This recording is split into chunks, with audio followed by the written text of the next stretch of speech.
Welcome back to the Endzone. The boys recap some of the best performances from Week 3, as well as run through the injury report. They also give buy low targets and waiver wire must pickups. If you like what you hear, please drop a like and subscribe for more. All right, today we're going to go ahead and go over the boom and bust from this past week, Week 3 of fantasy football. Starting off with the elephant in the room, anybody on the Dolphins offense, any team that scores 70 in a game, it's only happened 4 times, almost broke the record with 73, but they had some class and decided to run out the clock. But let's just go ahead and down the list. Devon A-Chain, 51.3 points in a PPR league, 18 carries, 203 yards, rushing, 2 touchdowns, and 30 receiving yards, as well as 2 receiving touchdowns. Absolutely massive game by A-Chain. The big question is, will he be able to maintain? He only had 1 carry before this explosive game, so I think as long as he's healthy, they definitely are going to start involving him in the offense. He's proven to everybody that he is an absolute weapon. We knew this. He was a track star. And also we know the Dolphins love their speed, so he fits their scheme perfectly. Then again, another surprising performance, but again, everybody in the offense did well. But Raheem Mostert, 31-year-old running back, coming off a good game last week against the Patriots. He also had 82 rushing yards, 3 rushing touchdowns, and 60 receiving yards off 7 catches, and then also a receiving touchdown. Massive 45.2 point game. Again, both the Dolphins running backs just absolutely ate all up on the Denver defense. Somehow the Denver defense didn't finish with negative points. I believe I did have a kickoff return. Marvin Middens probably saved him from that. And then as well as Tyreek and Tua, they both had great games, finished with just about 30 points apiece. The whole offense was just absolutely eating. Now let's go to anybody but the Miami Dolphins. Biggest scorer outside of them was Keenan Allen. 20 targets, 20 out of Herbert's 47 passing attempts. Absolutely dominant force out there. 250 receiving yards and a touchdown. Now Mike Williams did go out this game, so he did get a little bit extended work, but 45 points, absolutely ate. I knew that hurt me. I faced him in one of my leagues, so of course. Another one we had is Sunday Night Football. We had Devontae Adams go off. He demanded 20 targets out there, 172 yards, and 2 touchdowns. Garoppolo did get hurt, so question is whether he will be ready next week. It looks like he is in concussion protocol, but we'll go on that more later. Another big winner of this week was Adam Thielen. Wide receivers 8 this week. They had all fantastic, seemed like a lot of good performances. But with Andy Dalton at the quarterback, he had 11 catches, 145 yards, and a touchdown against the Seahawks defense. Great performance there. Kenneth Walker had an explosive 2-touchdown, almost 100-yard rushing game with 60 receiving yards. Love to see that. Like I said, I mentioned for Herbert, 40 out of 47 on passing, 400 yards, 3 touchdowns. Herbert had a lot to prove this season, even without one of his best targets. Although Mike Williams did have a great game before he got hurt, he did prove he can carry that team and get them their first win of the season. Running at a couple more of the top 10-ish players, we had Lamar Jackson, who had a great game. Did go to overtime, so they had a little bit more time to play, but he finished with 28 fantasy points. And then as well as Jamar Jefferson, 7 catches, 149 yards, and a touchdown. He didn't get involved in the game until a little while, but had a really big touchdown catch, and that kind of boosted him. He started getting a bunch of receptions back to back, so great game by him. And as well as Kirk Cousins, again, another 300-yard game. He's looking great. And then to wrap it up, we had Jamar Chase, who finally showed up. Joe Burrow looked a lot better tonight. Just finishing up the Monday night game here. Jamar Chase finished with 26 points, 15 targets, 141 yards. Love to see that he's finally looks like he's back to normal there. Now if T. Higgins can match this, we'll see. We need some more consistency in that offense. All right, to go ahead and go through the losers or the busts of the week, we're going to go through the top 3. I feel that probably you should just drop. They're not worth rostering at this point. Most of these are also owned by more than 85% of leagues, at least per sleeper. So take it with a grain of salt.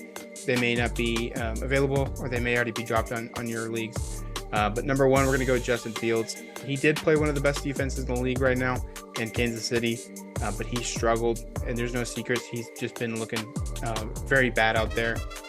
Not an efficient passer, and they're not running him, which is the whole reason he was valuable for fantasy. He does have a couple of good games coming up. He plays Denver next week. That's going to be a great game. And then plays Washington and Minnesota, and then Las Vegas, and then the Chargers. So he has a good stretch of games. As far as the defenses, they're not anything crazy. Washington is okay, but we saw the Bills put up 40 on them, so who knows. But he is to be started in 65% of the leagues and owned in 95. He scored 11 points, had 1 garbage time touchdown, didn't really do much at all in this game, and hasn't really done a whole lot much this season. So you can bench Justin Fields, if not drop him. There's some other quarterbacks that you could probably just be more reliable than Justin Fields. But moving on to the next guy, we have Dalvin Cook. We knew that he was going to be sharing touches. Obviously, his workload and performance drastically went down after those 4 snaps when Aaron Rodgers got hurt. There was some hope that he could be very effective in the whole fantasy scheme, but second week in a row, he's only got 25% of the snaps, 8 carries, 18 yards, 3 catches, 11 yards. Finished with his second highest and 5.9 points. He is rostered in 86% of leagues. I just don't see it. They got a they're doing running back by committee, and then also the offense is led by Zach Wilson. So there's just not a lot of hope in this offense altogether. So I would feel comfortable just going ahead and dropping him or trading him to another league mate who thinks that Dalvin is a good player. And last but not least, we have Jahan Dotson. Jahan Dotson was a very exciting player last year. He had, in his 4-game stretch that he played, he was one of the best receivers in fantasy. He was putting up 15 plus points every game, had a couple good touchdowns, and just doing a lot of work in the slot. With Sam Howell and with Eric Bieniemy at the helm, I just don't know if he's getting that production, and he's really not producing a whole lot as is. He just came off the worst game of his career, only scoring 4 points, 4 targets, 2 receptions, 21 yards. The whole game was bad by Washington, so they take it with a grain of salt. But he does have Philly coming up next. He has a nice matchup against Chicago and then Atlanta, in New York, and then Philly again. So he's just not doing a whole lot. Again, he is rostered in 80% of leagues. He's not doing a whole lot. The whole offense in general is kind of hit or miss. They're not really consistent so far. It'd be safe to say that you can go ahead and drop him. He did also place 94% of the snaps. And again, just only got 4 targets. So I think he's a great player in real life. I think maybe Sam Howell got a little humbled after this past couple games when they played well. We'll have to see, but I think it's safe to say that Jahan Dotson maybe good to go ahead and just drop him.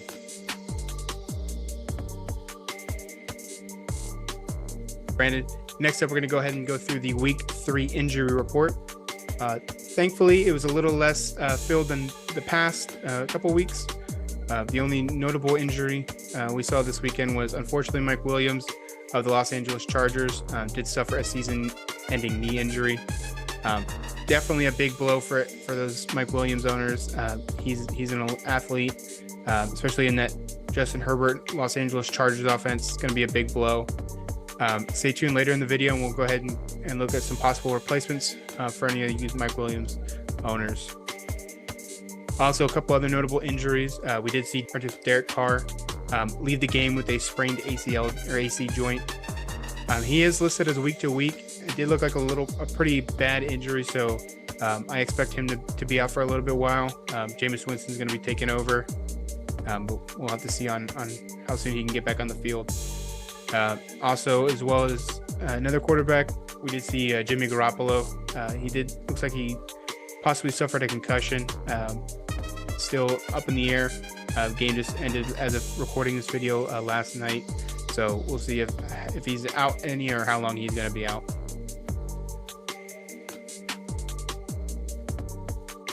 All right, moving along to our possible trade targets. There's a couple.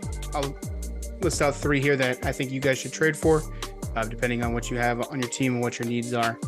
First up, Alvin Kamara.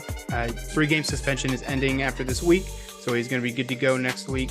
And we all know the Saints offense has struggled to run the ball. It seems like their most efficient runner is Taysom Hill, but obviously he's, plays a lot of different roles, so he can't be a designated running back. Alvin Kamara is an elite talent in fantasy football with the pass catching upside. He's definitely a guy you should go out there and trade for. Most people may have forgotten, so people may not be giving him offers as they should. And the next one, we do have Cooper Kupp. He was placed on IR at the beginning of the season. Should be back good to go after next week, so week 5 there. Hopefully he is back to normal. He's one of the only receivers that can definitely be that number 1 receiver. He does have a little bit of competition when he comes back with Puka Nacua and Tutu Atwell. But I do think he's going to be taking over that dominant pass catching role. So if there's a fantasy manager that had him, they drafted him number 1 overall, and then he immediately went on IR, they stashed him, and then they either found good replacements or they just forgot about him, or maybe they're 0-2 and they need someone else. But you may be able to take some advantage there and stash a good player for later. And then the last one on our trade targets is going to be Jonathan Taylor. Same thing with Cooper Kupp. He was placed on this PUP, so he missed the first 4 weeks.